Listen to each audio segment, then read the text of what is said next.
Résumé de l'art d'avoir toujours raison, Arthur Schopenhauer. Arthur Schopenhauer, philosophe allemand du XVIe siècle, explore dans cet ouvrage les mécanismes de la controverse et les stratégies argumentatives utilisées pour avoir raison, indépendamment de la vérité.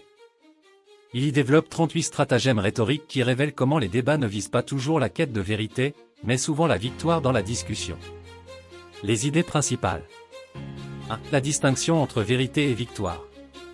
Schopenhauer souligne que dans un débat, la priorité des participants n'est pas toujours la vérité, mais plutôt d'avoir le dernier mot. 2. Les 38 stratagèmes rhétoriques. Ces techniques vont de la subtilité logique, attaquer les prémices de l'adversaire, à des méthodes plus fallacieuses, jouer sur les émotions ou détourner la discussion. Au stratagème numéro 1, refuser les prémices de l'adversaire. Au stratagème numéro 7, passer à l'attaque personnelle, ad hominem. Au stratagème numéro 18, utiliser des sophismes pour désorienter. Au stratagème numéro 31, faire appel à l'émotion pour rallier le public. 3. L'importance de la maîtrise des techniques. Schopenhauer ne prône pas l'usage de ces stratagèmes pour manipuler, mais il estime qu'il est essentiel de les connaître pour s'en défendre. 4. L'aspect universel du conflit. L'ouvrage illustre que les débats font partie intégrante des interactions humaines et que les mécanismes rhétoriques sont intemporels. Exercice pratique de la chaîne, l'art de réussir. 1. Détecter un stratagème dans une discussion. Au exercice, regardez un débat télévisé ou un échange sur YouTube. Identifiez au moins 3 stratagèmes utilisés et analysez leur efficacité.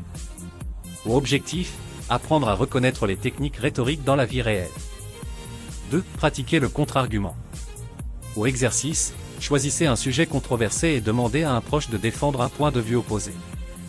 Essayez de contrer leurs arguments en vous concentrant sur les prémices et la logique.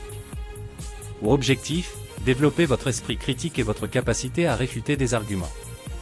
3. Jouer avec les émotions. Au exercice, présentez un argument en 2 versions, une purement factuelle et une en appelant aux émotions. Comparez les réactions de votre audience.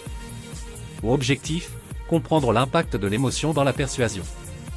4. Simuler un débat. Au exercice, organisez un débat avec des amis sur un sujet simple. Exemple, les chiens sont meilleurs que les chats. Utilisez consciemment l'un des stratagèmes de Schopenhauer et observez les réactions. Au objectif, s'entraîner à manipuler les arguments tout en restant conscient des techniques employées. 5. Analyse de vos propres discussions.